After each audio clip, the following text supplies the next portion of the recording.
Umarangkada na ang kampanya ng local candidates para sa eleksyon 2013. Sa Maynila, ang syudad na may pangatlong pinakamaraming boto sa buong Pilipinas, nagpatuloy ang palitan ng maanghang na salita at batuhan ng putik ng magkatunggaling sina Mayor Alfredo Lim at dating Pangulong Erap Estrada. Live mula sa Maynila, may report si Jam Sisante. Jam? Yes, Jessica, nanatiling ang mainit ang labanan sa pagitan ng dating Pangulong Joseph Estrada at Manila Mayor Alfredo Lim. Sa kanilang magkahiwalay na proclamation rally, nagbitaw ng maanghang na salita ang dalawa laban sa isa't isa.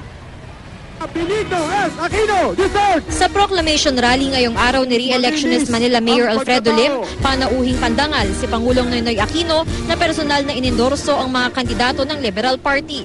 Sa pamumuno ni Mayor Lim sa Maynila, hindi po tayo kailanman nahirapan na makipag-ugnayan sa kanya at nangunguna po siya sa paglilingkod sa ating mga kababayan.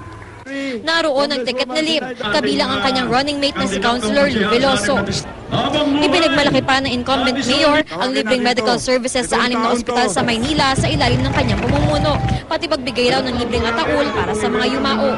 Hindi naman naiwasan ni Lim na patutsadahan ang kanyang mahigpit na katunggali sa pagkaalkalde ng Maynila na si dating Pangulong Joseph Estrada. Nasintensyahan ba yan na sandigang bayan? Ano sintensya? Habang buhay at isoli daw yung pera, yung salapi na kinuha sa taong bayan. Ang sabi nila, si Mayor Lim daw walang nagagawa sa Maynila. Totoo ba yun? Oh, walang nagagawa. Paano yung 6 na ospital natin? Kami nabibigay ng pag-asa. Hindi kami nagtutuldok ng kahirapan. Pag sinabi mong mahirap ang isang tao, wala na siyang mararating. Ang binibigay namin ay pag-asa, pagsisikap, nang marating mo ang gusto mo sa buhay. Kahapon, una nang nagdaos ng proclamation rally si Estrada at kanyang running mate na si Vice Mayor Isko Moreno.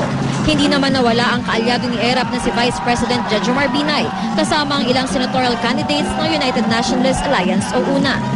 He is the one attacking me. I would say let us just limit on the issues of Manila. Let's not be personal. 21 years, ano ang susunod na tanong? Kamusta naman tayo? Sabay-sabay natin isigaw, papalitan na natin ang liderato sa lungsod ng Maynila. Halos 1 milyong botante ang rehistrado sa Maynila, ikatlong pinakamarami sa buong bansa. Noong eleksyon 2010, mahigit 70% ng mga rehistradong botante sa Maynila ang bumoto. Jessica, bukod dun sa mga local candidates, inendorso din ni Pangulong Aquino yung ilang senatorial candidates ng Team Pinoy na dumalo din dito kanina sa Bonifacio Shrine. Jessica? Yun ang kapansin-pansin, Jam, dyan sa kampanya ng Maynila. No? Talagang hindi maiwawaksi kung gaano ka-importante itong syudad na ito kahit sa national politics. Dahil yung mga national leaders mismo ng kanilang mga alyansa o mga partido ang dumalo sa mga proclamation ng mga magkatunggali.